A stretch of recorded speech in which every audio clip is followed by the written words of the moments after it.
আমি পৃথিবীতে রমজান মাসে এসেছি, রোজার মাসে এসেছি রে বান্দা।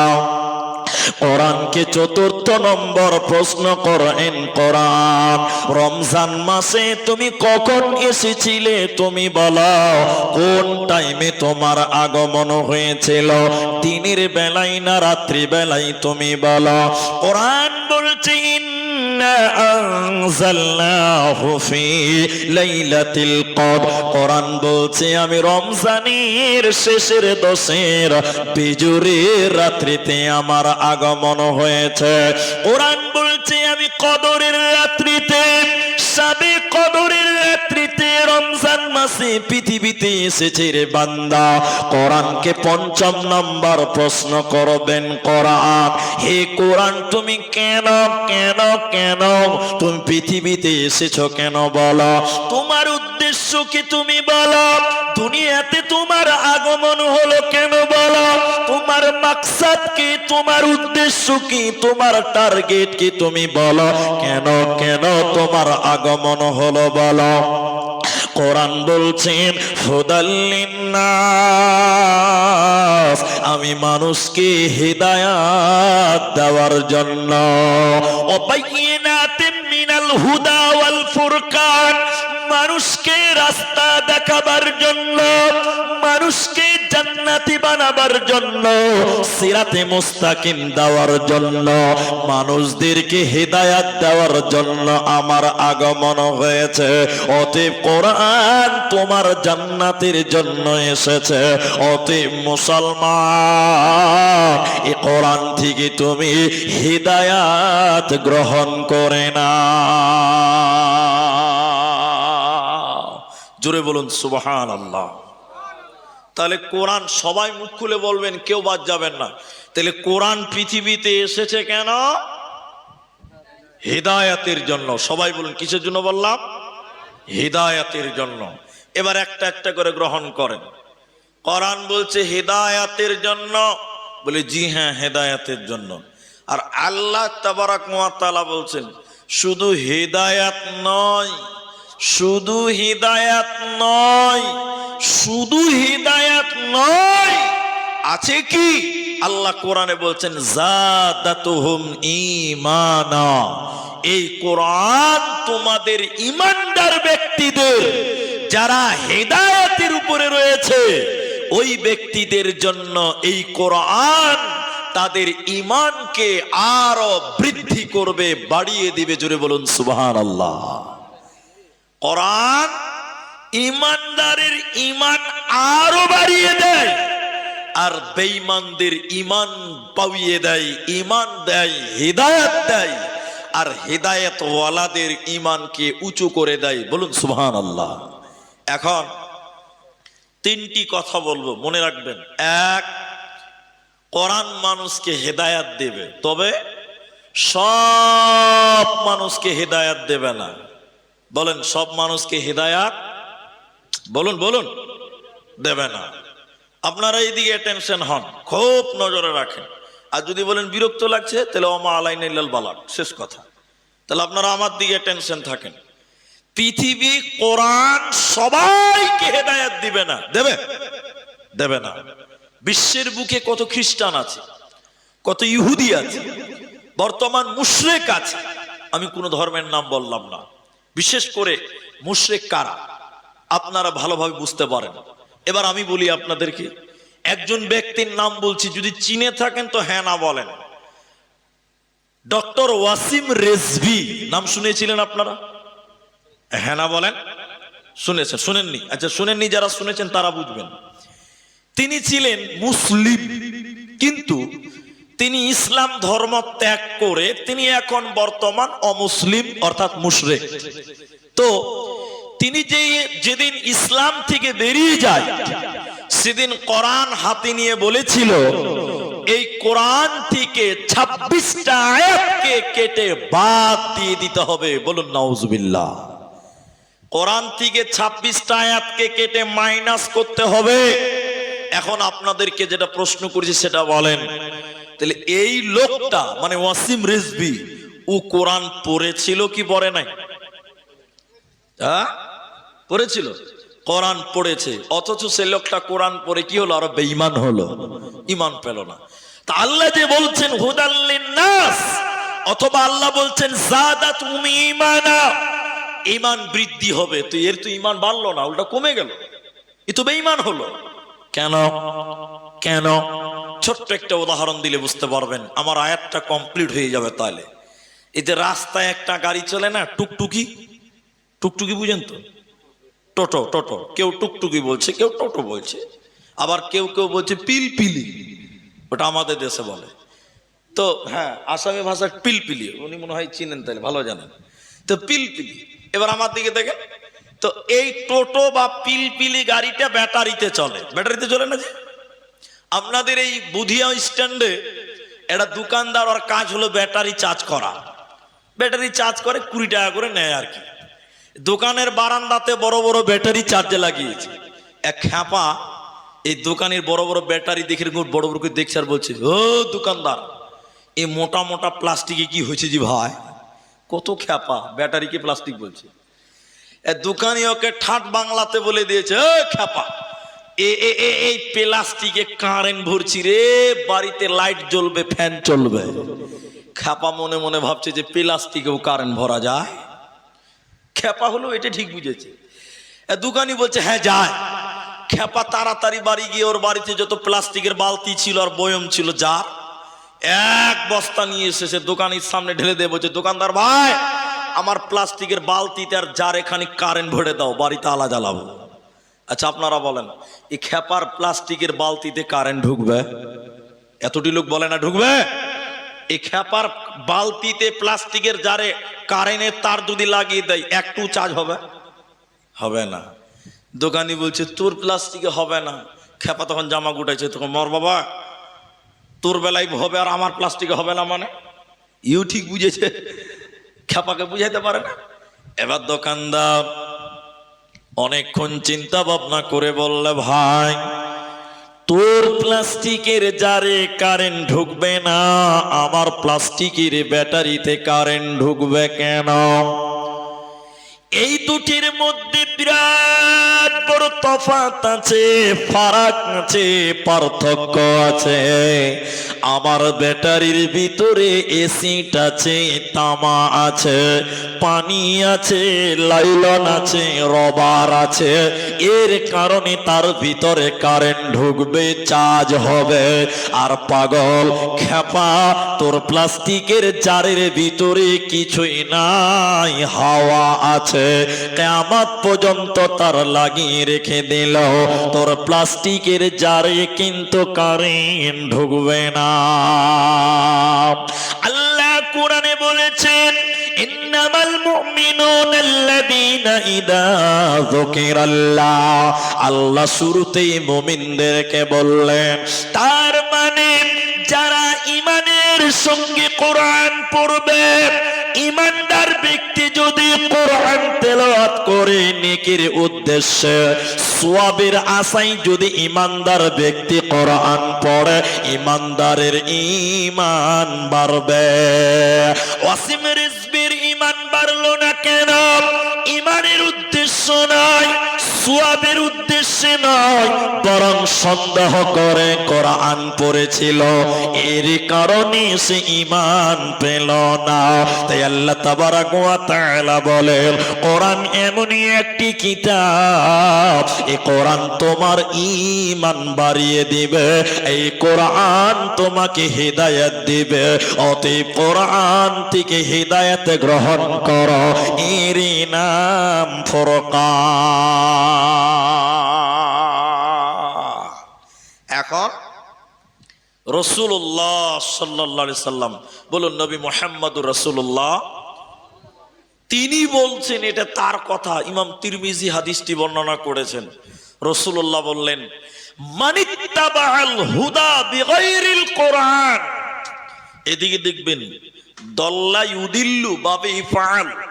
নবীজি বললেন, মানিত্তাবাআল হুদা বিগাইরিল কোরআন আদাল্লাহুল্লাহ, আদাল্লাহুল্লাহ, এটা বুঝেন খালি। নবী বললেন কেউ যদি কোরআন বাদ দিয়ে অন্য কোথাও হিদায়াতের জন্য যায়, একবার সবাই বলুন হিদায়াতের মালিক কে? আর একটু জোরে বলুন হিদায়াতের মালিক কে? আল্লাহ। কিন্তু হিদায়াত নিতে হবে কোরআন থেকে। কোথা থেকে নিতে হবে? না আল্লাহকে আল্লাহ এসে তোমাকে বেটে খিলিয়ে দিবে, হেদায়াত দেবে না। তাহলে হিদায়াতের মালিক আল্লাহ, গ্রহণ করতে হবে কোরআনের কাছ থেকে। সবাই বলুন কার কাছ থেকে? কোরআন। তো সেই নবী বললেন কেউ যদি কোরআন বাদ দিয়ে অন্য কোথাও হিদায়াতের জন্য যায়, আদাল্লাহুল্লাহ, আল্লাহ নিজে তাকে জাহান্নামী বানাবেন, গোমরাহ বানাবেন, পথভ্রষ্ট বানাবেন। বলুন নাউজুবিল্লাহ। এটা হয়তো বুঝতে পারলেন না, এবার বুঝবেন। একটা লোক মাজারে সাজদা করে, আপনারা করেন কি? আপনারা করেন না। একটা লোক মাজারে যে সাজদা করছে, ওকে যদি জিজ্ঞাসা করেন এই এই তুই মাজারে সাজদা দিচ্ছিস কেন? জান্নাতে যাওয়ার জন্য। কিসের জন্য? বলবে কি বলবে না? ওর মাকসাদ ওটাই কিনা? হ্যাঁ না বলেন। একটা লোক গাছের তলে মাটির তৈরি মূর্তির কাছে পূজা করছে, প্রার্থনা করছে, সে অন্য ধর্মের লোক। ওকে যে বলেন ভাই তুমি এই মাটির তৈরি মূর্তির উপাসনা করছো কেন? ও ওর ভাষায় বলবে স্বর্গে যাওয়ার জন্য। স্বর্গ মানে জান্নাতকে বোঝানো হচ্ছে, জান্নাতে যাওয়ার জন্য। তাহলে একটা লোক মাজারে গিয়েছে, সাজদা করছে, কোথায় যাওয়ার জন্য? বলুন বলুন। জান্নাতে যাওয়ার জন্য, হিদায়াতের জন্য। আচ্ছা বলেন, এই লোকটা আগে নামাজ পড়তো না, লোকটা ভালো না খারাপ? কথা বলেন, লোকটা ভালো না খারাপ? খারাপ। নামাজ পড়তো না বলছে ভালো লোক? খারাপ। ঠিক আছে ঠিক আছে ঠিক আছে। এখন ওই লোকটা আবার মাজারে গিয়ে সেজদা করছে। বলেন আগের খারাপ বেশি ভালো না এখনকারটা বেশি ভালো? এখন বেশি খারাপ। আগেরটা ভালো। এখন কি? আগে নামাজ পড়তো না এক পাপী, এখন তো নামাজ পড়েই না, উল্টা মাজারে গিয়ে সাজদা করছে। তাহলে এখন বেশি খারাপ, ঠিক কিনা জুড়ে বলেন? কেন? ওখানে গেছে, মাজারে গেছে হিদায়াতের জন্য। বিশ্ব নবী বলছেন কেউ যদি আল্লাহর কোরআন বাদ দিয়ে অন্য কোথাও হিদায়াতের জন্য যায়, আল্লাহ নিজে তাকে গুমরাহ করবে, আরো পাপী বানাবে। এ দেখেন আরো পাপী হয়ে গেছে, ঠিক কিনা জুড়ে বলেন?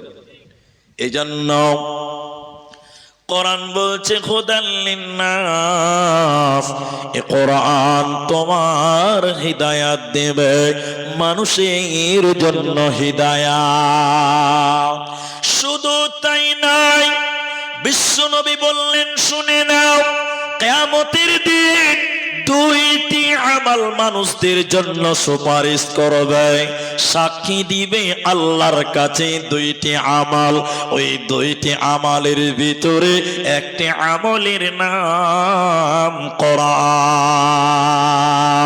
বাবুপুরের মুসলমান, বুধিয়া অঞ্চলের মুসলমান, কিয়ামতের দিন কোরআন আল্লাহকে বলবে, আল্লাহ তোমার বান্দা কোরআন তেলাওয়াত করেছিল, আল্লাহ তোমার বান্দাটা, তোমার বান্দিটা কোরআন তেলাওয়াত করেছিল, আল্লাহ তুমি আমি কোরআনের সাক্ষী গ্রহণ করো। আল্লাহ কোরআনের সাক্ষী গ্রহণ করবে, আর কোরআন পড়নে ওয়ালাকে আল্লাহ ক্ষমা করবে। অতএব কোরআন তুমি তেলাওয়াত করো, ইহকালেও কামিয়াব হবে, মরার পর জান্নাত হবে, তোমার কোনো চিন্তা রবে না। এরই নাম কোরআন। আল্লাহ তাবারাক ওয়া তাআলা সূরা বাকারা সূরা নাম্বার 2 পারা নাম্বার 2 রুকু নাম্বার 21 লাইন নাম্বার 12 আয়াত নাম্বার 177 এর মাঝখানে আল্লাহ বলেন ওয়াল কিতাব। এটা দ্বিবচন শব্দ, বহুবচন শব্দ। আল্লাহ বলছেন ওয়াল কিতাব বামানা ওয়াল কোরআন, বুঝাবার জন্য এক বচন বললাম, আল্লাহ বললেন ওয়াল কিতাব, আমার কোরআনের উপরে তোমরা ঈমান আনো, আমার কোরআনের উপরে তোমরা ঈমান আনো। যদি তুমি কোরআনের প্রতি ঈমান রাখো, আমি আল্লাহ তোমাদেরকে জান্নাতে দিব। আর যদি কোরআনকে সন্দেহ করো, কোরআনকে যদি অস্বীকার করো, কোরআনকে যদি নাকচ করে দাও, মরার পর জাহান্নামে যেতে হবে, পালাবার উপায় রবে না, রবে না, রবে না। মক্কার মুশরিকেরা, মক্কার মুশরিকেরা, আপনার আমার দিকে টেনশন হন, মক্কার মুশরিকেরা এই কোরআনকে বিশ্বাস করত না। এই কোরআনকে কি করতো না বললাম? তারা মিথ্যা মনে করতো কালামটাকে। এবং এখন যে তিনটি কথা বলছি খুব গুরুত্বপূর্ণ, অ্যাটেনশন আমার। এক, মক্কার মুশরিকেরা বলেছিল এই কোরআনটা আল্লাহর কালাম নয়, এটা মুহাম্মাদের বানানো কিতাব। বলুন নাউজুবিল্লাহ। দুই, মুহাম্মদ সাল্লাল্লাহু আলাইহি সাল্লামকে তারা বলেছিল কবি। সবাই বলুন কি বলেছিল? কবি। তিন, এই কিতাবটাকে বলেছিল কবিতার কিতাব। তাহলে কটা কথা হলো? এরা মুখ খুলে না যে ভাই, তিনটি। এবার মিলিয়ে এলেন। এক, এই কিতাবকে কবিতার কিতাব বলেছে। আচ্ছা, আপনারা কবিতা বুঝেন? এরা কবিতাও বুঝে না নাকি? জি। আতা গাছে তোতা পাখি, ডালিম গাছে, মাশাআল্লাহ, সবাই তো জানেন, আমার চেয়ে ভালো জানে এরা। তাহলে এটাকে কি বলে? কবিতা। আর কবি কাকে বলে?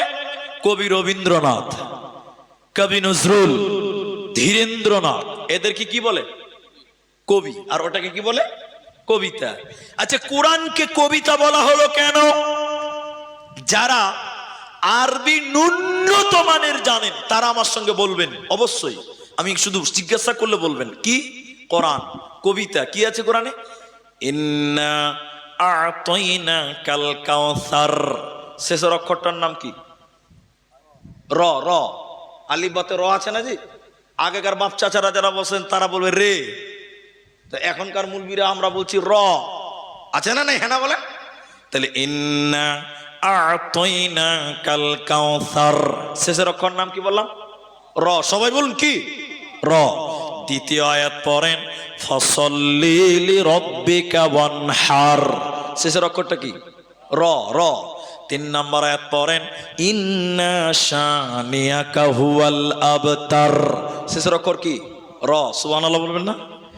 এত সুন্দর মিল কোরআনে। আল্লাহ বললেন ওয়াস-শামসি ওয়া দুহাহা ওয়াল কমারি ইযা তালাহা ওয়ান নাহারি ইযা জাল্লাহা ওয়াল লাইলি ইযা ইয়াগশাহা ওয়াস সামাই ওয়া মা বানাহা ওয়াল আরদি ওয়া মা তাহাহা ওয়া নাফসিন ওয়া মা সাওয়াহা ফাআলহামাহা, সব শেষে হা হা হা। এত সুন্দর মিল। ওই জন্য মক্কার কাফেররা বলেছিল এটা কবিতার বই, আর নবীকে কবি বলেছিল, আর বলেছিল এটা আল্লাহর কালাম নয়, এটা মানুষ নবী মুহাম্মদ বাড়িতে বসে বসে বানিয়েছে। আল্লাহ তাদের চ্যালেঞ্জ দিয়ে কোরআনে আয়াত নাজিল করলেন।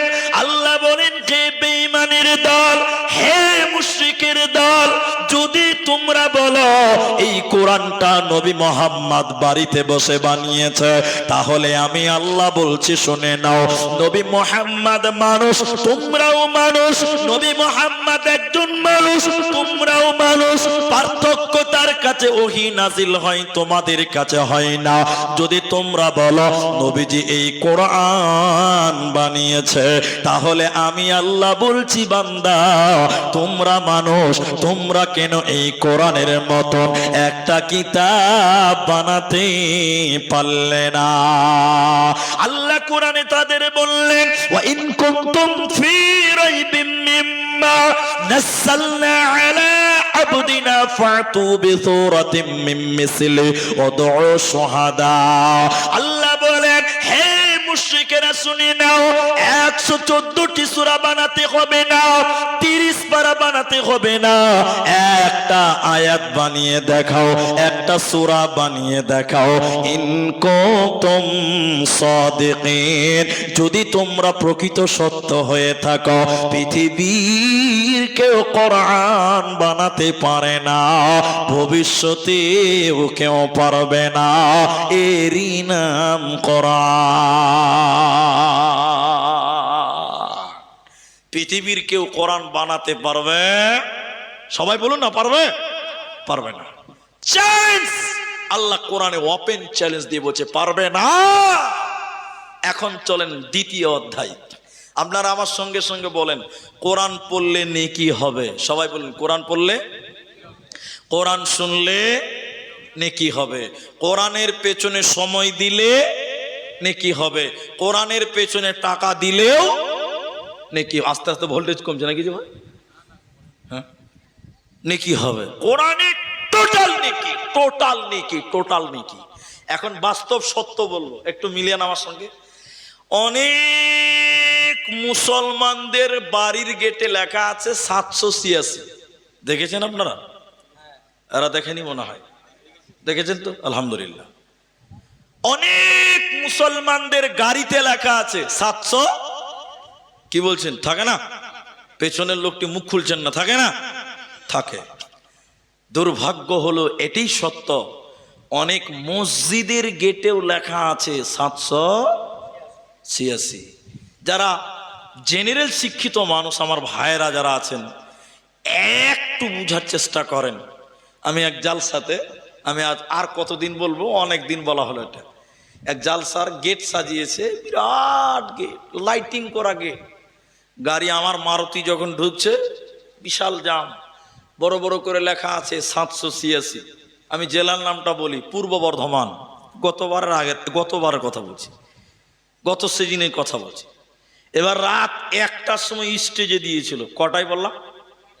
আজকে তো আপনারা 12টায় দিয়েছেন, 12টার পরে দিয়েছেন, শুক্রিয়া আদায় করছি। যাক, ভালো আপনার, ওদের চেতে মেলায় ভালো আপনারা।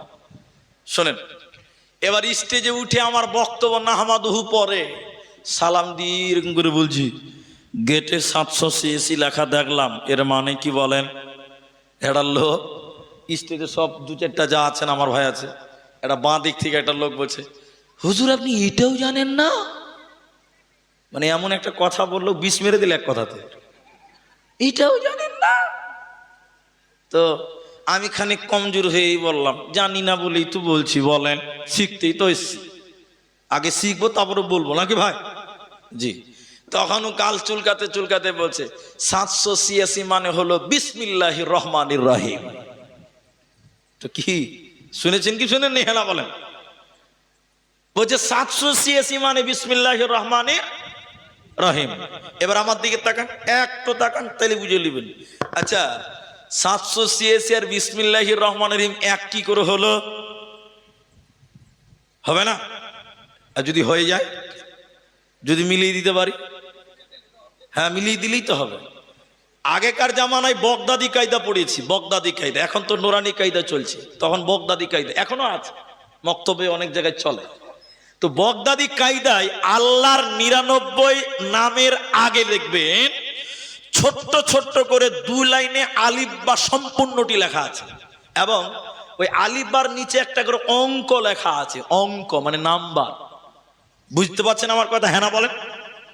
মনে করলেন আলিফ, আলিফের নিচে লেখা আছে 5, তারপরে বা, বার নিচে লেখা আছে 25, তারপরে ধরলেন তা, তার নিচে লেখা আছে 2, এরকম অঙ্ক লেখা আছে। এবার 786 আর বিসমিল্লাহ এক কি করে হলো? এবার বিসমিল্লাহ লেখেন, প্রথমে বা, তারপরে সিন, তারপরে মিম, তারপরে আলিফ, তারপরে লাম, এইভাবে লিখতে লাগেন। সব অক্ষরকে লিখলো। এবার অঙ্ক মিলাচ্ছে, আলিফ, আলিফ মানে 5, লিখলো 5, তারপরে সিন, প্রথমে বা, বায়ের নিচে কত আছে? 25, লিখলো 25, তারপরে কি আছে? সিন, 20, সিন, সিনের নিচে কত আছে? 13, লিখলো 13, তারপরে মিম, মিম মানে কত? 9, লিখলো 9। এরকম টোটাল অঙ্কগুলোকে এক জায়গায় করে দেখতে পাওয়া গেল 700। এরা বলে না, বুঝি এটাই বিসমিল্লাহির রহমানির রহিম। আচ্ছা বলেন, বিসমিল্লাহ আর 786 দুটো কোনোদিন এক হতে পারে? এরা কথা বলে না। এক সেকেন্ডের লিগা মেনে নেন, তাই হলো। মেনে নেন আমার কাছে, একবার কার লিগা মানে এক সেকেন্ডের লিগা মেনে নেন, তাই হলো। আচ্ছা এখানে যেটি মানুষ আছেন একজন বলেন, গরু জবাই করার দোয়া কি? এতটি লোক বলে না বিসমিল্লাহে আল্লাহু আকবার। এক সেকেন্ডের লিগে মেনে নেন যে 786টাই বিসমিল্লাহ। এখন কোন গরুর কষা যদি গরু জবাই করার সময় বলে 786 আল্লাহু আকবার, কে কে খাবে? হাত তোলো। এটা যে বিসমিল্লাহ, যে যদি খালি বলেন এটা বিসমিল্লাহ, তবে তোর গুষ্টি মারি রে শালা, তো ভাইলাম করছিস। তাহলে 786 আর বিসমিল্লাহ কোনোদিন এক হতে পারে না। কোরআনে সূরা তওবাতে বিসমিল্লাহ নাই। আমি কোরআনের হাফেজ নই, তারপরেও বলছি কোরআনের আরেকটা সূরাতে ডবল বিসমিল্লাহ আছে। তাহলে কোরআনের বিসমিল্লাহ হলো কোরআন, তাহলে কোরআন পড়লে নেকি হবে, মানে বিসমিল্লাহ বললে নেকি হবে, আর 786 বললে গুনাহ হবে। কি হবে? বিশ্বনবী বললেন কি নেকি শুনে নাও। নবীজি বললেন আলিফ লাম মিম, তিনটা হরফ, তিনটা অক্ষর। কেউ যদি বলে সঙ্গে সঙ্গে 30 নেকি তার আমল নামাই দেওয়া হবে, মানে কোরআনের প্রত্যেকটি অক্ষরে অক্ষরে 10টা করে নেকি পাওয়া যায়। সকলে জোরে বলুন সুবহানাল্লাহ। প্রত্যেকটা অক্ষরে অক্ষরে নেকি পাবেন। পৃথিবীর কোন কিতাব পড়লে আপনি নেকি পাবেন না। সে যত দামি কিতাব হোক, পড়লে জ্ঞান বাড়তেও পারে নাও পারে, কিন্তু নেকি একটাও পাওয়া যাবে না। এই কোরআনের বিরুদ্ধে এখন পৃথিবীতে ষড়যন্ত্র চলছে, একটু বলেন চলছে না নাই? আপনারা একটু বুক খুলে কথা বলবেন, ভয় নাই, সাহস নিয়ে ইমানের সঙ্গে কথা বলেন। এখন তামাম পৃথিবীতে কোরআনের বিরুদ্ধে ষড়যন্ত্র, কি বলছেন, চলছে কি চলছে না? চলছে। আজকে বাবুপুর মাদ্রাসা, কালকে বুধিয়া মাদ্রাসা, পরশুদিন কালিয়াচক মাদ্রাসা, অমুক দিন অমুক জায়গার মাদ্রাসা। এ দেখবেন খালি জিসিবি লাগিয়ে দিয়েছে, বুলডুজার লাগে ভাঙিয়ে দিচ্ছে। দিচ্ছে কি দিচ্ছে না বলেন? দিচ্ছে। কোন কারণ নাই কোরআনকে দাবি দেওয়া। কোরআনকে কি করা? কিন্তু মনে রাখবেন এই কথাটা, সব ভুলে যান, এটা ভুলবেন না। পৃথিবীতে কিছু গাছ আছে, গাছ যে গাছগুলো যত ছাঁটবেন তত ঝাঁকড়া হয়, এরকম গাছ আছে না নাই? এরা হ্যাঁ না বলে না গো? নারায়ে তাকবীর। পৃথিবীতে কিছু গাছ আছে যত ছাঁটবেন তত ঝাঁকড়া, আছে না ভাই? কোরআন এমনই একটি গাছ, এমনই একটি বৃক্ষ, এই কোরআনের বিরুদ্ধে যত ষড়যন্ত্র করবে কোরআনের জনপ্রিয়তা পৃথিবীতে তত বাড়বে। বলুন নারায়ে তাকবীর। পৃথিবীতে কোরআনের জনপ্রিয়তা দিন দিন বাড়ছে না কমছে? বলেন। শত্রু বাড়লেও কোরআনের জনপ্রিয়তা থেমে নেই। এখন যে কথাগুলো বলবো কোনো রাজনৈতিক সম্পর্ক নাই, আল্লাহর কসম করে বলছি। তৃণমূল বুঝি না, কংগ্রেস চিনি না, বিজেপি ঘৃণা করি, জাতীয় পার্টি পছন্দ করি না, আমি রাজনীতি ভালোবাসি না। মনে হতে পারে রাজনৈতিক কথা নয়, আল্লাহর কসম করে বলছি। সেটা কি? এদিকে দেখেন, কিছু কিছু নেতা এখন বলছে, পশ্চিমবঙ্গের বুকে বলছে গোটা ভারতে এনআরসি করব, যেমন আসামে আমাদের দিকে এনআরসি হয়েছে, জানেন তো আপনারা? বলছে দ্বিতীয় নাম্বার পশ্চিম বাঙ্গাল, এই পশ্চিমবঙ্গে এনআরসি করব আর মুসলমানগুলোকে বাংলাদেশে তাড়বো। এই কথা বলছে কি বলছে না বলেন? বলছে। আমি আপনাদেরকে তথ্য শুধু জানাতে চাচ্ছি এইটুকু। এক, যারা বলছে মুসলমানকে বাংলাদেশে তাড়বো, আচ্ছা বলুন বাংলাদেশটা কি তোর বাবার দেশ? বলেন। দুই, আমাদের আসামে এনআরসি হয়ে গেছে, মুসলমানকে বাংলাদেশ পার করতে পেরেছে? একটু জোরে বলেন ভাই। পারেনি। আপনারা এটা হয়তো জানেন, আসামে এনআরসিতে কত লোক বাদ গেছে, এটা জানেন আপনারা? জানেন না? বলি 19 লক্ষ লোক। কত লক্ষ? 19 লক্ষ।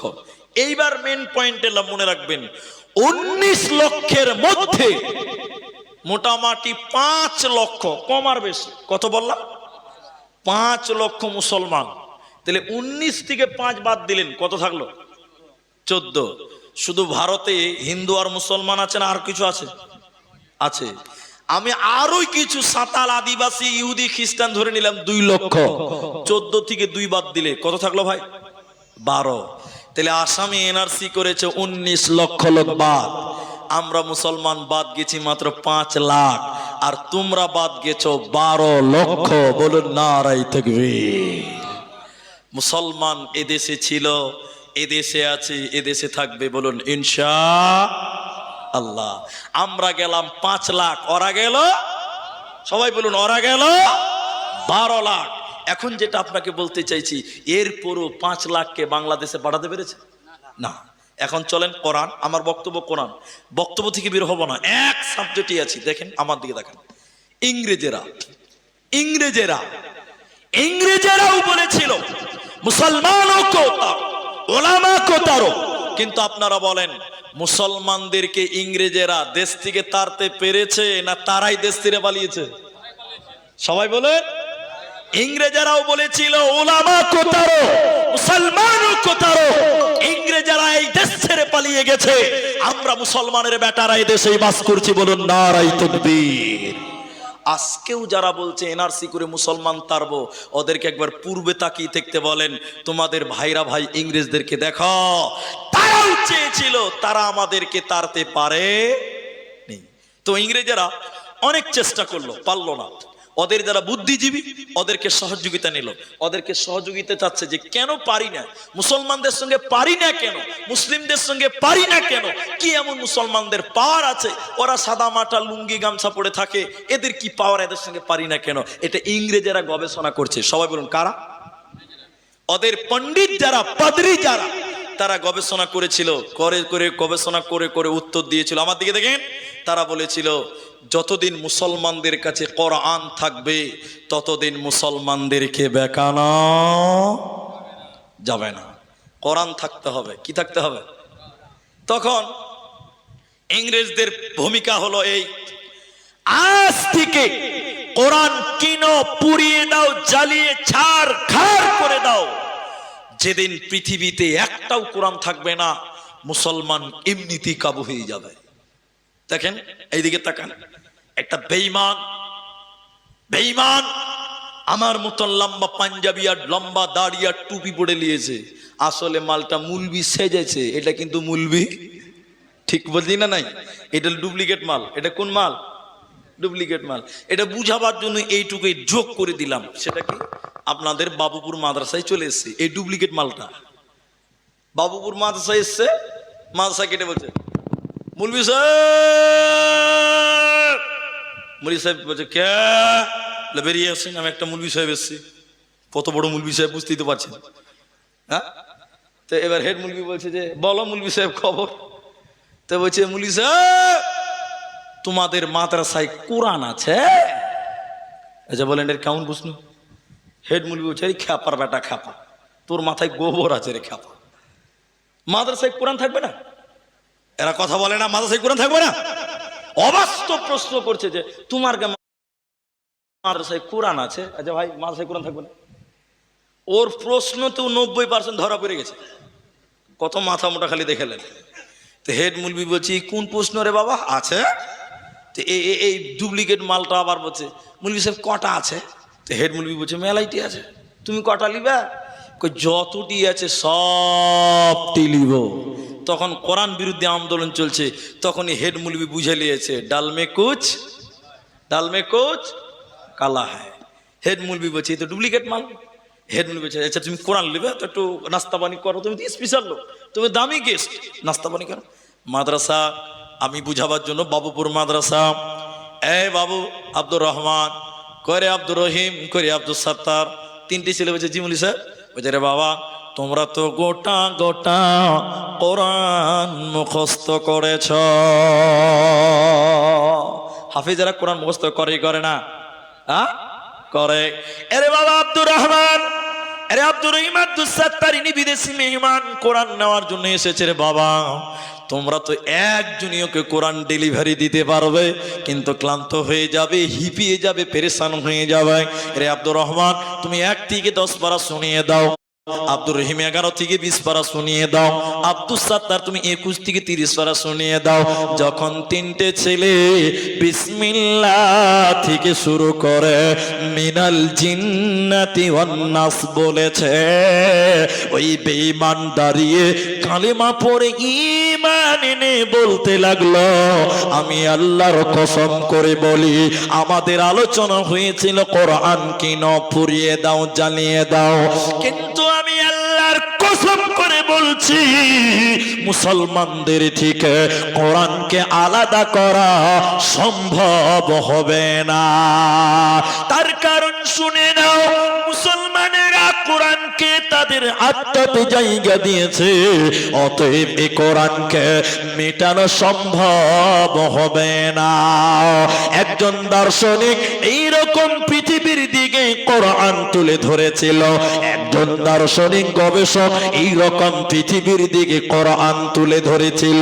কোরআন তুলে ধরার পর বলেছিল, দেখো দেখো কোরআনটা দেখে নাও। সবাই যখন কোরআন দেখলো, কোরআনটা বন্ধ করে বলেছিল, বলো বলো বলো কেমন দেখলে, কি অবস্থায় দেখলে বলো। সবাই তখন বলেছিল সাদা কাগজে কালো কালিতে লেখা আছে। তিনি বলেছিলেন না, এই কোরআনটাই চক্ষু দিয়ে দেখলে হবে না, এই কোরআনটা ঈমানের চক্ষু দিয়ে দেখো। এই কোরআনটা কোনো কাগজে নয়, এই কোরআনটা কোনো কালিতে নয়, এই কোরআনটা শহীদের রক্তের বিনিময়ে এসেছে। এই কোরআনের জন্য কত মা বিধবা হয়েছিল, এই কোরআনের জন্য কত বাচ্চা এতিম হয়েছিল, এই কোরআনের জন্য কত বাচ্চা কত বোন তার ভাইকে হারিয়েছিল। এই কোরআনটা বহু জানের বিনিময়ে এসেছে রে, অতএব এই কোরআনকে মিটাতে পারবে না, পারবে না। আল্লাহ তাবারাক ওয়া তাআলা বলেন, শোনো, ইন্না নাহনু নাযালনা যিকরা ওয়া ইন্না লাহু লাহাফিযুন। আমি আল্লাহ এই কোরআনকে নাযিল করেছি, ইন্না নাহনু নাযালনা যিকরা, আমি আল্লাহ এই জিকিরকে নাযিল করলাম, এই কোরআনকে নাযিল করলাম। এই কোরআনের হিফাজতের দায়িত্ব স্বয়ং আমি আল্লাহ রেখেছি রে, অতএব কোরআনকে মিটাতে পারবি না, পারবে না। যদি কোরআন হাদিস না মানি জীবনে, কি হবে গো মৃত্যুর পরে, কি হবে গো মৃত্যুর পরে। চার মাযহাবকে ফরজ নিছি, এক মাযহাবের আমল করেছি, কোরআন হাদিসের দিকে দেখিনি তো ফিরে, কি হবে গো মৃত্যুর পরে, কি হবে গো মৃত্যুর পরে। যদি কোরআন হাদিস না মানি জীবনে, কি হবে গো মতের পরে, কি হবে গো মৃত্যুর পরে। কুলারে ঠান্ডা হাওয়া আসে না নাকি? তো এদিকে দেখেন এবার আপনারা, তাহলে এর নাম কি বললাম? কোরআন। এর নাম কোরআন। এখন টোটাল বক্তব্য এক জায়গাতে জমা করব, এক জামাতে। সেটা কি? হ্যাঁ, লজ্জা করবেন না, আমি কাউকে অপমান করতে আসিনি ভাই, ভালোবাসা দিতে এসেছি, ভালোবাসা নিতে এসেছি। আজ গিয়ে এসেছি, আপনার ব্যবহার ভালো, আপনার এলাকার ব্যবহার ভালো, আবার ডাকবেন, আবার আসবো। আর আপনি যদি নোংরা ব্যবহারের লোক হন, একবারে জোরে সালাম দিয়ে চলে যাব, কিয়ামত পর্যন্ত আর আসবো না। এটাই হলো আমাদের সিস্টেম। এবার আপনাকে ভালোবেসে অপমান করে নেয়, মহব্বতে বলছি। সেটা কি? যারা যারা কোরআন পড়তে পারেন একটু হাত তুলেন, যারা পারেন তারা হাত তুলেন, বাস হাত তুলেন। একটা, দুটো, তিনটে, আর কে? হ্যাঁ, দুদিকে দু চারটা আছে, যাক ঠিক আছে, বাস এদিকে দুই তিনটে আছে, বাস। তাহলে যারা হাত তুললেন না তারা কোরআন পড়তে পারেন না, বাস হাত তুলতে হবে না, এটা বুঝে নিলাম। কিন্তু বলেন কোরআন যারা পড়তে পারে না ওদেরকে অপমান করবো না, ওদেরও ফজিলত আছে। আপনি বলবেন মুলি সাহেব কোরআন না পড়লেও ফজিলত আছে, তাহলে পড়ে লাভ কি আছে? যারা কোরআন একবারই পড়তে পারে না তাদের জন্য পুরস্কার আছে, বলুন সুবহানাল্লাহ। পুরস্কারটাও শোনাবো, কিন্তু যারা কোরআন পড়তে পারেন না তাদের আগে শাস্তিটা শোনাই, তারপরে পুরস্কার শোনাবো। ভালো মন্দ দুটো দিক সব জিনিসেরই আছে, আছে না নাই? হ্যাঁ না বলে?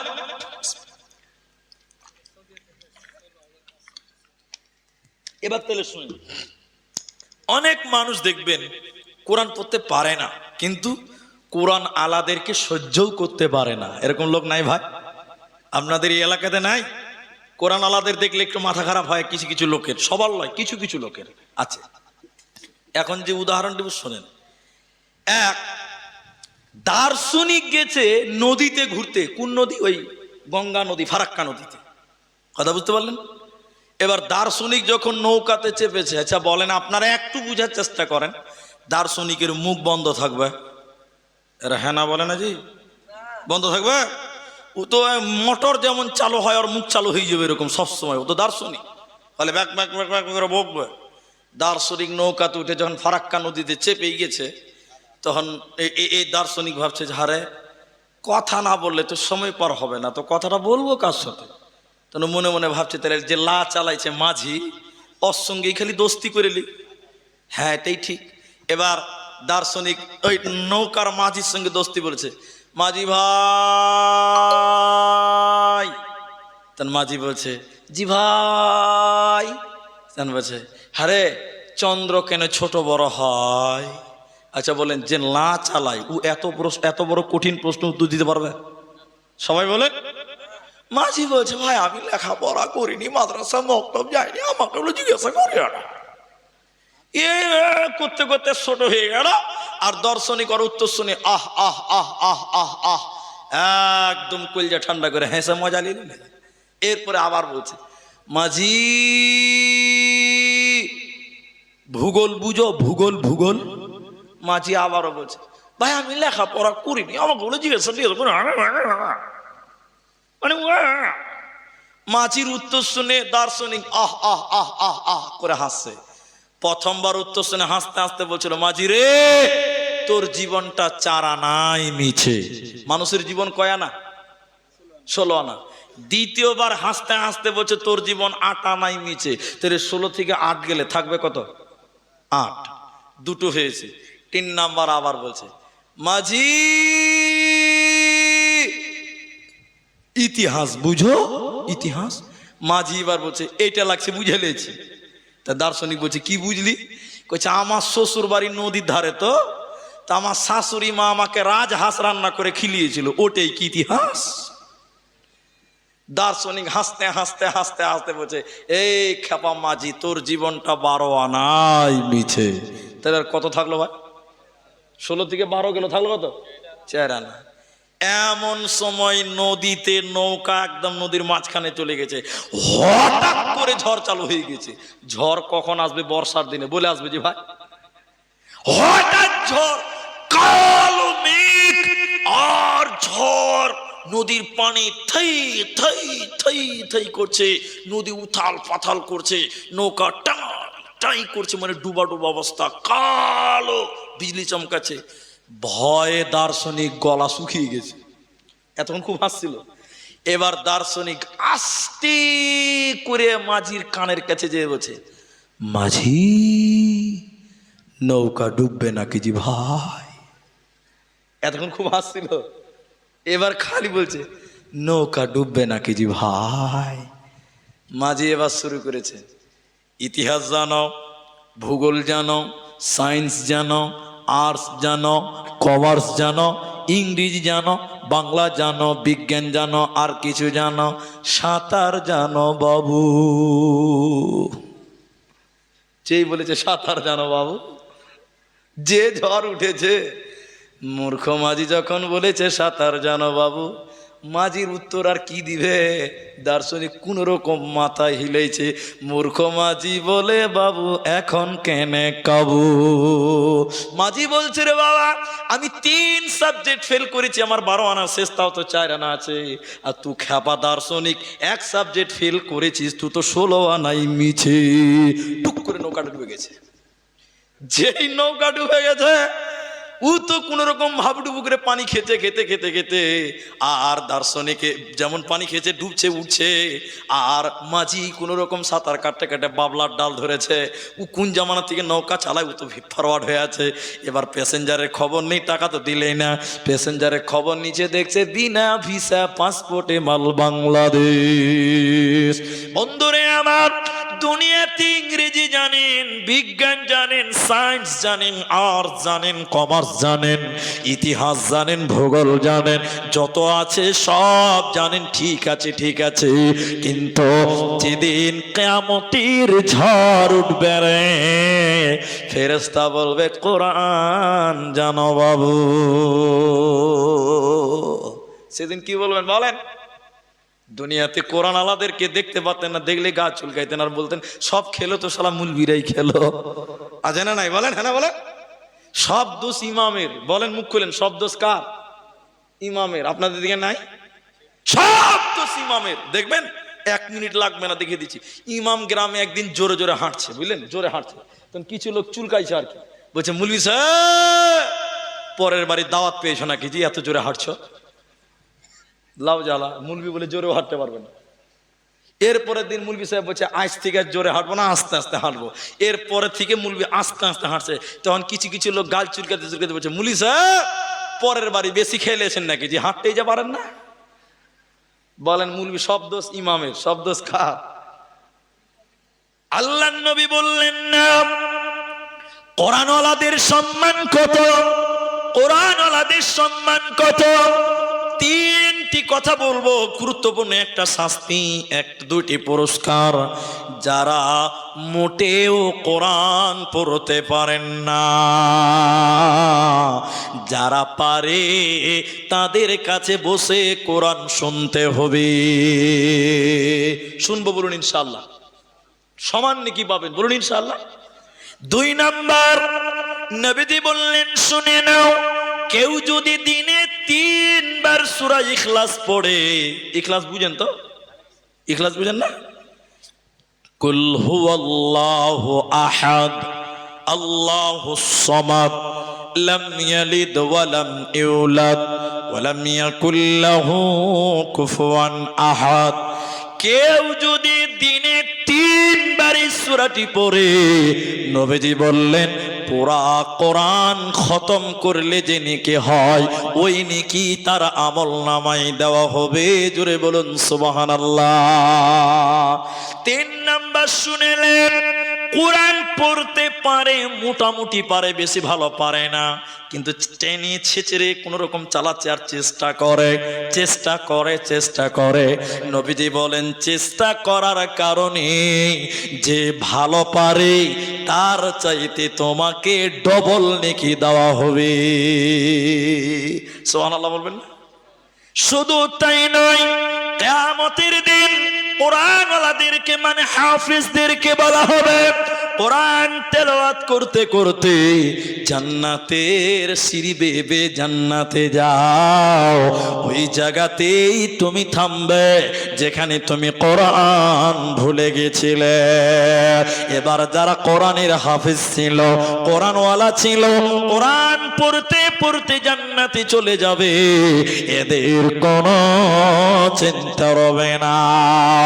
আল্লাহ তাবারাক ওয়া তাআলা বলেন আকিমিস সালাতা লিদুলুকিস শামসি ইলা ওয়াসাকিল লাইল ওয়া কুরআনাল ফাজর ইন্না কুরআনাল ফাজরি কানাত মাশহুদা। আল্লাহ বলেন শুনে নাও, 5 ওয়াক্তের নামাজ কায়েম করবে যারা, আর সকাল সন্ধ্যা তেলাওয়াত করবে কোরআন, এদের জন্য কিয়ামতের দিনে কানাত মাশহুদা, এই কোরআন তার জন্য সাক্ষী হবে। আর যার জন্য কোরআন সাক্ষী দেবে ওই লোকটাকে আল্লাহ জাহান্নাম দেবে না, যাবে না, দেবে না। এবার কোরআনের ব্যাপারে একটা ছোট্ট ইতিহাস আপনাদের সামনে তুলব। আমরা যারা বসে আছি বসে থাকেন, ধৈর্য ধরেন। এই ইতিহাসটা শোনার পর আমি বক্তব্য সারমর্ম করব।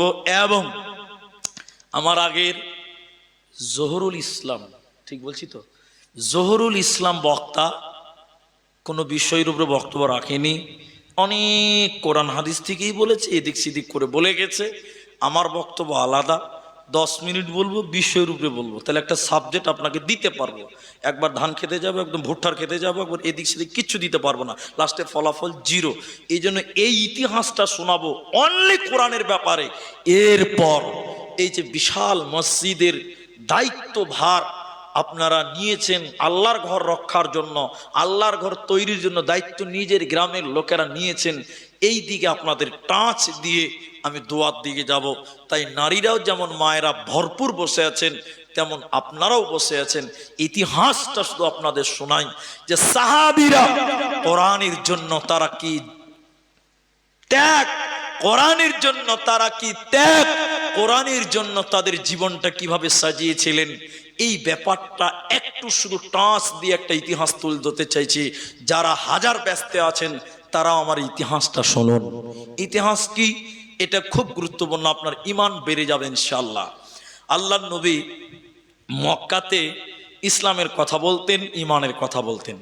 বেশ অনেক কাফির মুশরিককে ভালো লাগতো, কিন্তু বাপ মায়ের ভয়, বংশের ভয়ে ইসলাম কবুল করতে পারতো না। এরকম আছে না ভাই? আছে। তার মধ্যে একটা ছেলে, তার নাম ছিল আব্দুল উজ্জা। কি নাম বললাম? আব্দুল উজ্জা। এই আব্দুল উজ্জা বাপ ছিল না, কিন্তু চাচা অনেক বড় বাদশা, বড় লোক। চাচার মালে ফুটানি করে বড় লোকই দেখায় ভাতিজা, নিজের বাপ নাই।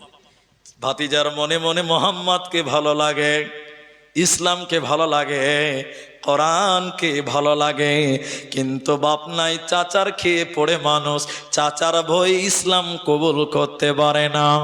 অপেক্ষা করছে কোন দিন চাচা ইসলাম কবুল করবে, আমিও করব। ধৈর্য ধরতে ধরতে আল্লাহর নবী মক্কা ছেড়ে মদিনা মুনাওয়ারা চলে গেলেন। মক্কা ছেড়ে যখন মদিনা গেলেন, আব্দুল উজ্জা আর থাকতে না পেরে চাচার কাছে গিয়ে বলল, চাচা যান, অনেক অপেক্ষা করলাম, ধৈর্য ধরলাম যে আপনি ইসলাম কবুল করবেন, আমিও কবুল করব, কিন্তু আপনাকে দেখে মনে হচ্ছে না যে আপনি ইসলাম কবুল করবেন। চাচা, আমি সিদ্ধান্ত নিয়েছি আমি মদিনা যাব, নবীজির কাছে যাব, আমি কালেমা পড়ব, ঈমান আনব, কোরআনকে মডেল বানাবো। চাচা তুমি তোমার সিদ্ধান্ত বলো। আব্দুল উজ্জার বলা শেষ। চাচা দাঁড়িয়ে গিয়ে বলছে, ভাতিজা তোমার বলা হলো? জি আমার এটাই সিদ্ধান্ত। আব্দুল উজ্জা বলল, ভাতিজা তোমার যদি এটাই চূড়ান্ত সিদ্ধান্ত হয়, ও বেটা ভাতিজা শুনে নাও, তোমাকে আমি যা কিছু দিয়েছি এতদিন সব কিছু আমাকে রিটার্ন দাও, ফেরত দিয়ে দাও। আমার মাল নিয়ে তুমি নবীর কাছে যেতে পারবে না।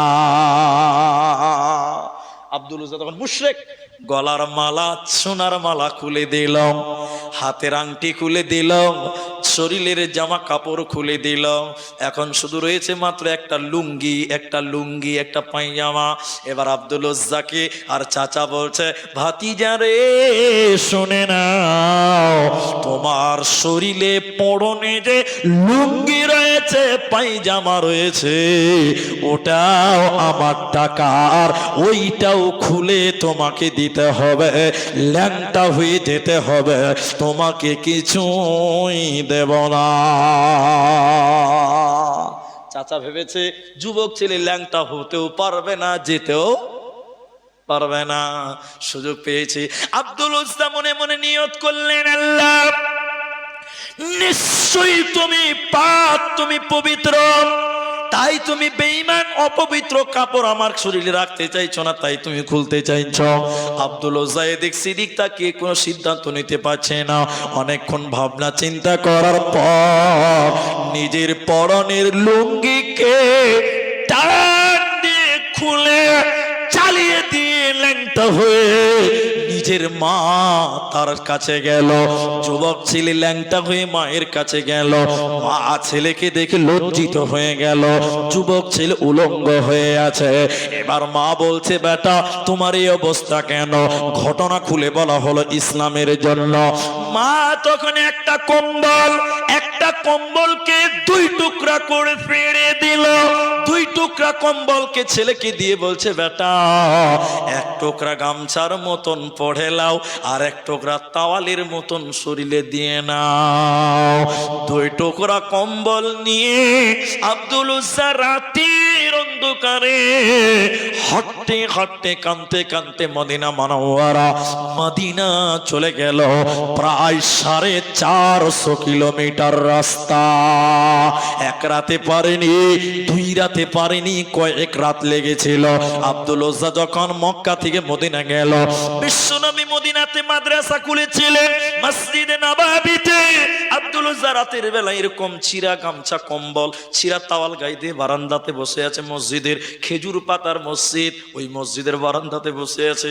আল্লাহ রাসূল যখন বের হলেন, আব্দুল উজ্জাকে দেখে চিনে নিয়েছেন। ছেলেটা তো খুব ভালো ছিল, যদিও মুসলমান নয়, খুব ভালো ছেলে, ভদ্র ছেলে।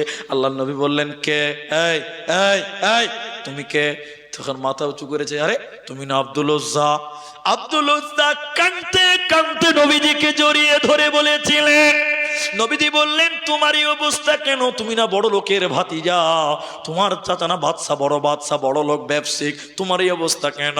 আব্দুল উজ্জা কাঁদতে কাঁদতে বললেন, ইমানের জন্যে, ইসলামের জন্য সব কিছু কেড়ে দিয়ে নিয়েছে, সব কিছু কেড়ে দিয়ে ছেড়ে দিয়ে এসেছি, এরই কারণে উলঙ্গ হয়ে এই অবস্থায় আপনার কাছে এলাম। নবীজি আব্দুল উজ্জাকে কালেমা পড়ালেন, ঈমান দিলেন। শেষের বেলায় বললেন, আব্দুল উজ্জা রে, আজ থেকে তোমার নাম আব্দুল উজ্জা নয়, আজ থেকে তোমার নাম আব্দুল্লাহ। কি নাম বললেন? আব্দুল্লাহ। এবার আব্দুল্লাহ কোথা থাকবে? গরিব, সবাই তো গরিব। নবী তো ওখানকে নতুন মানুষ। নবীজি মাদ্রাসা খুলেছে, আসহাবে সুফা সাহাবীরা পড়াশোনা করছে। নবীজি বললেন, তুমি ওখানে থাকো, কেউ যদি খাবার দেয় খেতে পায়, না দিলে পায় না। বড় লোক ছিল, গরিব হয়ে গেল, এখন সাদগা খাচ্ছে, হাদিয়া খাচ্ছে। হঠাৎ করে মুতার যুদ্ধের ডঙ্কা বেজে গেল। নবীজি মসজিদের বারান্দায় বেলালকে বলালেন। বেলাল বললেন, ও মদিনার লোকেরা, কোরআনকে বাঁচাবার জন্য, ইসলামকে বাঁচাবার জন্য, কোরআনকে বাঁচাবার জন্য যার কাছে যে মাল আছে এনে মসজিদে নববীতে জমা করে দাও। ঘটনাটাকে শুনেন, ঈমান বাড়বে। একজন এসে দিলেন কিছু মাল, আরেকজন কিছু দিলেন। হযরত ওমর বললেন, আবু বকর যা দিবে তার চেয়ে বেশি দিব, আবু বকরকে হারিয়ে দিব। হযরত ওসমান বললেন, যত লোক যুদ্ধে যাবে অর্ধেক লোকের খরচ আমি ওসমান একাই বহন করব। বলুন সুবহানাল্লাহ। 30,000 মানুষ ছিলেন। কত হাজার? 15,000 লোকের খরচ হযরত ওসমান একাই নেবেন। 3 মাস লাগবে, যাতায়াত খরচ আছে, তাহলে 15,000 উট লাগবে, খাওয়া খরচ লাগবে 3 মাস। একটা উটের দাম 1 লাখ টাকা হলে 15,000 উটের দাম কত? সুবহানাল্লাহ বলেন। সবাই দান করছে। এই যে আব্দুল উজ্জা মসজিদের বারান্দায় বসে আছে, ও খালি দেখছে, সব দান করছে, ও দেখছে, একবার উঠছে একবার বসছে, মনে শান্তি নাই। বড় লোক ছিল, দান করে অভ্যাস ছিল, এখন তো নিজেই গরিব হয়ে গেছে, সবাই দান করছে, ওর দিল মানে না, একবার উঠছে একবার বসছে, পাঁচারা করে বেড়াচ্ছে, দান করবে কিন্তু দেবে কি? যদি পরনেরটা খুলে দেয় তো পাছা উদাম হয়ে যাবে, শরীরেরটা জমা দিলে শরীরটা উদাম হয়ে যাবে।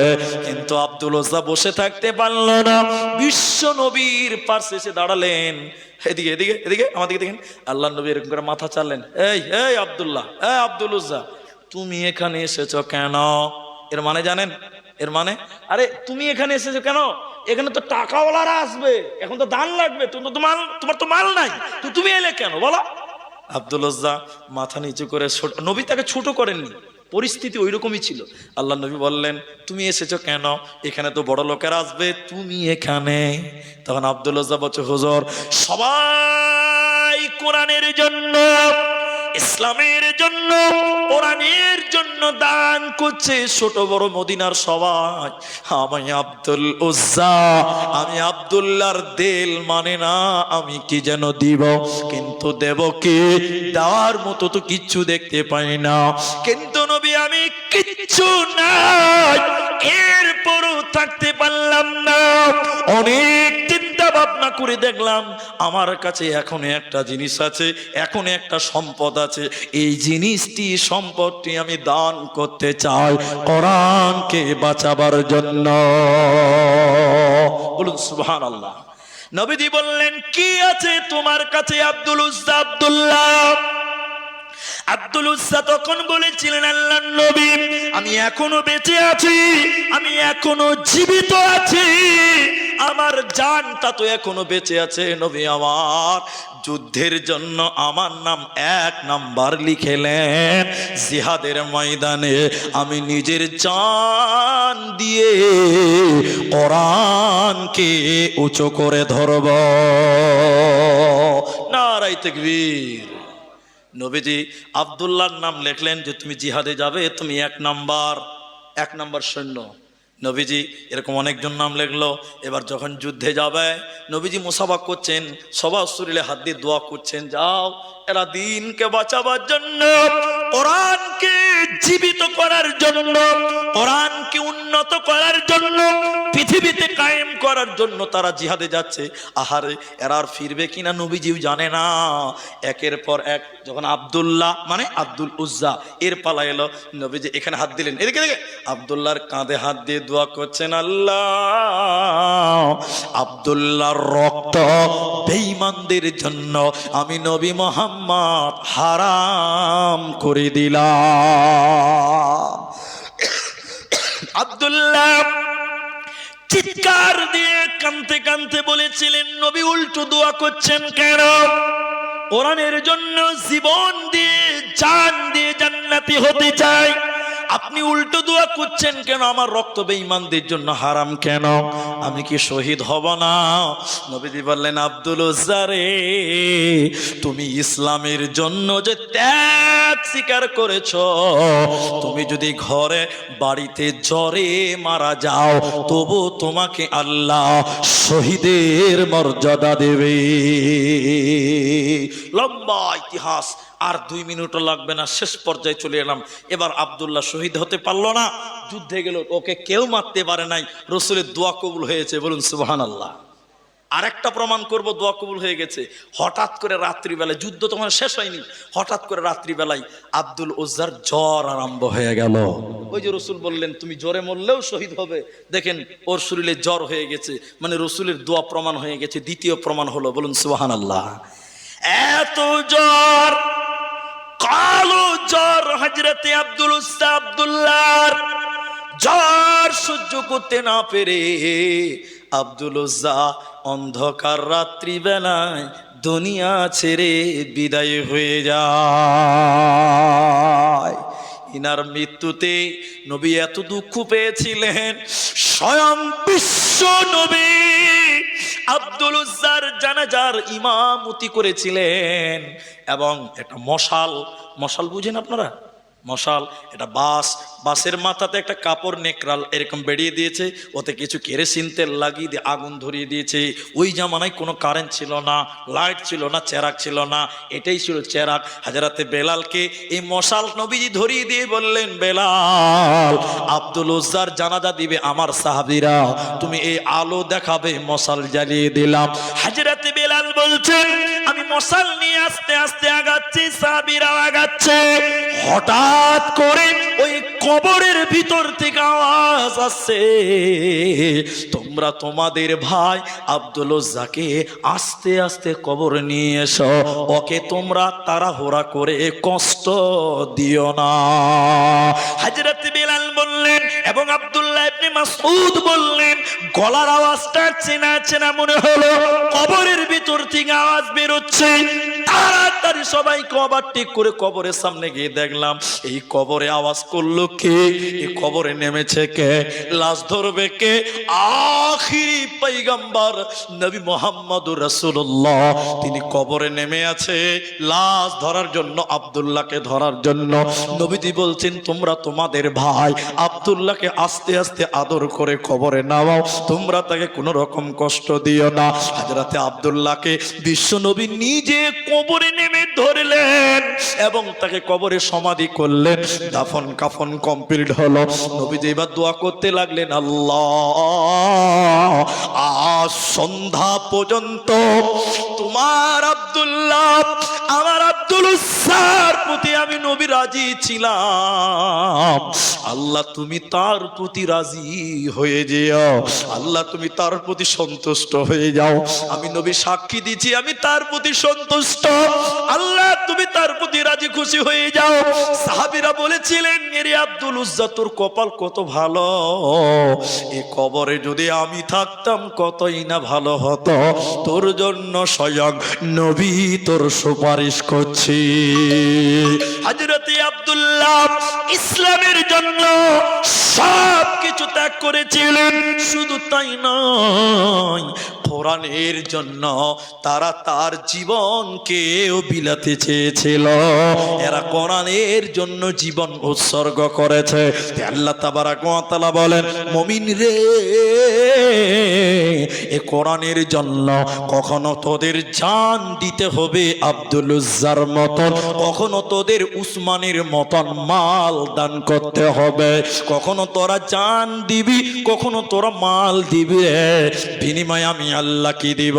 ইন্নাল্লাহ আশতারা মিনাল মুমিনিনা আনফুসাহুম ওয়া আমওয়ালাহুম বিআন্না লাহুমুল জান্নাহ। কখনো তোরা হযরতে আব্দুল উজ্জার মতন জান দিবি, কখনো উসমানের মতন মাল দান করবি, বিনিময়ে আমি আল্লাহ তোদেরকে জান্নাত দান করব। তোদের কোনো চিন্তা রবে না, রবে না, থাকবে না। এরই নাম সাহাবীওয়ালা ঈমান, এরই নাম কোরআনের ভালোবাসা। অতএব কোরআনের জন্য সময় দিলে, টাকা দিলে, জীবন দিলে, সম্পূর্ণটা আমলের নেকিতে চাপানো হয়। ভাইয়া, অনেক কথা কোরআনের উপরে নির্ভর করে বলেছি।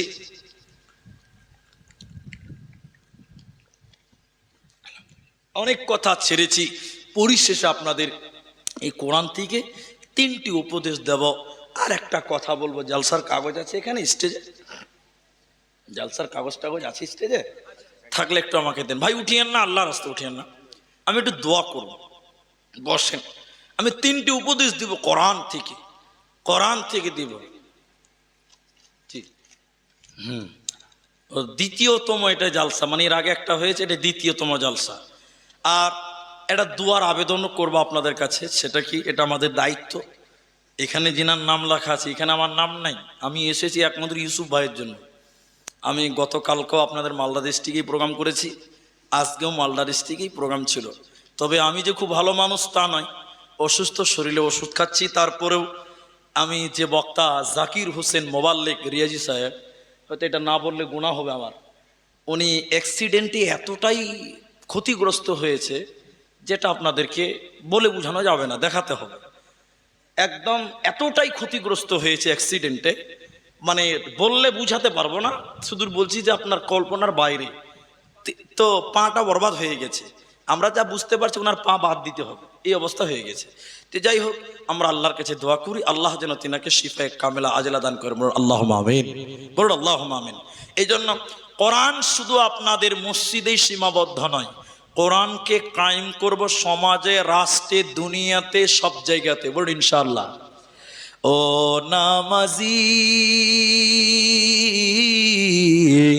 কোরআন দিয়ে নামাজ পড়ো, সমাজ কেনে গড় না। আজকে আমরা বলি ইসলাম মুসলিম সমাজ, ইসলামী সমাজ। ইসলামী সমাজের 90% লোক নামাজই পড়ে না, তাও নাকি আবার ইসলামী সমাজ। জি, তাহলে কোরআন শুধু মসজিদে সীমাবদ্ধ নয়, কোরআন শুধু জলসা সীমাবদ্ধ নয়, টোটাল গ্রামে, রাষ্ট্রে, সমাজে, সংসারে আমরা কোরআনকে কায়েম করার চেষ্টা করব, বলুন ইনশাআল্লাহ। আর কোরআনকে আমরা আবাদ করব মসজিদে। আবাদ করব কোথায়? মসজিদে। কোরআন শিক্ষা দিব কোথায়? মসজিদে। ছেলে মেয়েদেরকে পাঠান, কোরআন শিক্ষা দেন। এই কোরআন কত সওয়াবের কাজ। আপনার সামনে কোরআন কিয়ামতের দিন আল্লাহর সঙ্গে কথা বলবে, বলুন সুবহানাল্লাহ। এটা কত বড় সৌভাগ্য। এই জন্য আমরা আপনাদের কাছে দোয়া করি, যার মা নাই, বাপ নাই, এই যে মসজিদের উন্নতিকল্পে জালসা, এখানে যেটি মানুষ আছেন, টাকা লাগবে না, লাগবে না, লাগবে না, বসে থাকেন। দান করা কোরআনের জন্য, কোরআনের জন্য, মসজিদের জন্য দান করা, এটা নেকির কাজ। দানের কথা শোনাটাও, সবাই বলুন, নেকির কাজ।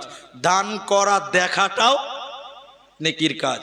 আমি আপনাদের টোটাল এখন শুধুমাত্র 5টা লোকের কাছে আমি একটা আবেদন করব, বাকি কেউ উঠবেন না, চুপ বসে থাকেন, উঠতে হবে না। আপনি দান না করবেন তাও ভালো, বসে থাকেন, কিন্তু 5টা লোকের কাছে একটা আবেদন করব। আবেদনটা কি? এখন ঘড়িতে বাজে ভাই 1:45, কম বেশি, ঠিক বলছি তো আমি? 45 মিনিট মানে 1.25 ঘন্টা হতে চললো। আপনাদের স্টেজে আমি এক সাবজেক্টের উপরে কথা বললাম। এখন আপনাদের কাছে এদিকে 15 মিনিট আর ওদিকে ধরে নেন আপনার 5 মিনিট, 10 মিনিট, 25 মিনিট টাইম আপনাদেরকে বসতে হবে। কত মিনিট বললাম? বলুন ইনশাআল্লাহ। দানের কথা শুনে পালাবেন না তো? অনেক লোক দানের কথা শুনলেই পালিয়ে গেছে। দান করবে দূর কথা, দিবেন না, বসে থাকেন। দানের কথা শোনাও নাকি, দেখাও নাকি। আমি শুধু 3টি পয়েন্ট বলছি। এক, আপনার মা মরে গেছে তো, আপনার বাপ মরে গেছে তো, আপনি বলছেন মরে গেছে, মাটি দিয়েছি, দায় মুক্ত। না, দায় মুক্ত নয় ভাই। বসেন, দান করতে হবে না, বসেন। হ্যাঁ, এক, আপনার মা বাপ মরে গেছে, আপনার দায় মুক্ত নয়। ওই মা বাপ দুনিয়ার দিকে আপনাদের দিকে তাকিয়ে থাকে 2টি কারণে। বলুন কয়টি কারণে? সবাই বলুন। এক, ছেলে মেয়েদের দিকে মরা বাপ মা কবর থেকে তাকিয়ে থাকে দোয়ার জন্য। কিসের জন্য? বলুন একবার। দোয়া। এই জন্য মা বাপ মরে গেছে, মাঝে মধ্যে তাদের জন্য একটু দোয়া করবেন, বলুন ইনশাআল্লাহ। আরে মায়ের দুধের ঋণ কোনোদিন শোধ করতে পারবেন না, বাপের কষ্টের শ্রমের প্রতিদান কোনোদিন দিতে পারবেন না। এজন্য তারা দোয়ার জন্য অপেক্ষা করে। নবীজি তাই বললেন, আও ওয়ালাদুন সালেহুন ইয়াদউ লাহু, নেক সন্তান যদি মা বাপের জন্য দোয়া করে, এই দোয়া আল্লাহ কবুল করে। এই জন্য মা বাপের জন্য দোয়া করবেন, মাঝে মধ্যেই দোয়া করবেন, বলুন ইনশাআল্লাহ। আরেকটা পয়েন্ট যোগ করে দিচ্ছি, আপনি যদি আপনার মা বাপের জন্য দোয়া করেন, আপনি মরার পর আপনার ছেলেরা আপনার জন্য দোয়া করবে। কথা বুঝতে পারলেন? আপনি কোনোদিন মা বাপের জন্য দোয়া করেন না, আপনার ছেলেরা আপনার জন্য কোনোদিন দোয়া করবে না, কোনোদিন করবে না। যেমন করবেন তেমন পাবেন। কথাটাকে বুঝাতে পারলাম?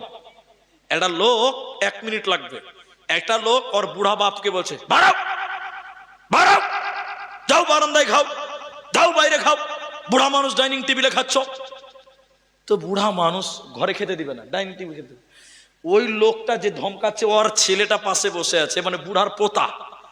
এই ছেলেটা ওর বাপকে বলছে, আব্বু দাদুকে তাড়িয়ে দিচ্ছ কেন? দাদুকে এখানেই খেতে দাও, আমার ছেলের সঙ্গে খাবে।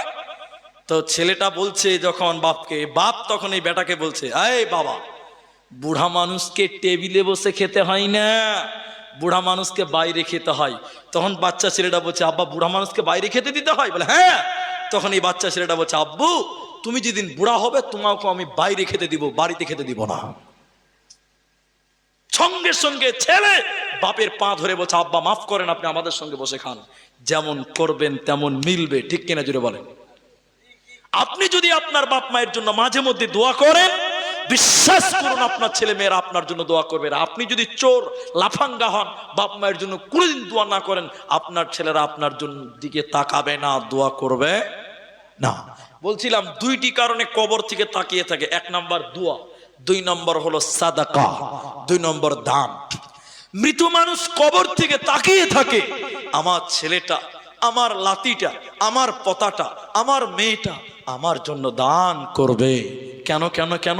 নবীজি বললেন, কেউ যদি মরা মানুষের জন্য দান করে, আল্লাহ সঙ্গে সঙ্গে কবরের শাস্তিকে বন্ধ করে দেয়। বলুন সুবহানাল্লাহ। এখন যদি আপনার মৃত্যু বাপের জন্য 10 টাকা দান করেন, নবীজি বলেছেন এক্ষুনি আল্লাহ কবরের আযাব বন্ধ করবে। বলুন না সুবহানাল্লাহ। নগদ। বলে কেমন? নবীজি বলছেন আগুনে পানি ঢেলে দিলে যেমন আগুন নিমে যায়, মৃত্যু ব্যক্তির জন্য দান করলে কবরের শাস্তি বন্ধ হয়ে যায়। এজন্য বলুন সুবহানাল্লাহ। তাই এখানে যেটি মানুষ আছেন, একজন মানুষ শুধু প্রথম নাম্বার দাঁড়ান, একজন মানুষ যিনি বলবেন এটা কি দান করে দিলেন মসজিদে, আল্লাহ আকবার। যাই হোক, এটা ভাই আমি দানের কথা বলতে বলতে এটা বিক্রি হয়ে যাবে আশা করি। এটা জমা দিলাম, একটা ঘড়ি দান করলেন। আগে আমরা দেখেছি, এখনো বিহারে আছে, কাঁসা থালা, কাঁসার বদনা, এখনো মেয়ে ছেলে দান করছে, ক্যাথা দান করছে, সুজনি দান করছে, ঘড়ি দান করছে, হাত গুড়ি দান করছে, কানের নাকের দিচ্ছে, এখনো দিচ্ছে বাঙালে অনেক জায়গাতে। আলহামদুলিল্লাহ। আমি দান যেটা চাইছি সেদিকে শোনেন। আমি এখানে একজন মানুষ শুধু আমি চাইছি, এক নাম্বার নিজের মায়ের জন্য, নিজের বাপের জন্য, দাদা দাদির জন্য, মৃত্যু ব্যক্তির জন্য একজন মানুষ শুধু বলেন যে মৌলানা আমি আমার মৃত্যু আব্বা মায়ের জন্য 5,000 টাকা মসজিদে দান করলাম, আমি কিচ্ছু করতে পারবো না, আমি শুধু তার জন্য দোয়া করতে পারবো। নবীজি বলছেন তার কবরের শাস্তি মাফ হয়ে যাবে। সামনের দিক থেকে একটা লোক 5,000 টাকা বলবেন, এরকম কে আছেন? একটা হাত তোলেন তো ভাই। ওহাব। কোনটা? আব্দুল ওহাব। সামনের দিকে কোনটা? আব্দুল ওহাব। এটা হাত তুলেন না যে ভাই, আসেন একটু আসেন, আপনি অপমান করবো না। 20,000 টাকা দিয়েছে তিনি না? মাশাআল্লাহ। দেখেন আমি চেয়েছি 5,000, দিয়েছে 20,000 টাকা। খ্যাপা দুনিয়াতে আমি আছি, বুঝতে পারলেন? জি মাশাআল্লাহ মাশাআল্লাহ, জাযাকাল্লাহ। এখানেই বাড়ি? আলহামদুলিল্লাহ। তিনি 50,000 টাকা দেব। আলহামদুলিল্লাহ। বাপ মা মারা গেছে? আব্বা মা আছে? আল্লাহ আকবার। আমারও বাপ নাই, ইনারও বাপ নাই। আমারও মা আছে, ইনারও মা আছে। দেখেন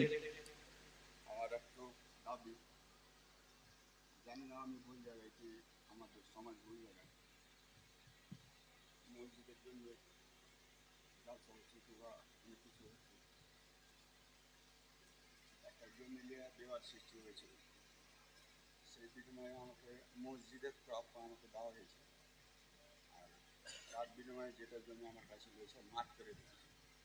এটার ব্যাপারে একটু বিস্তারিত করুন।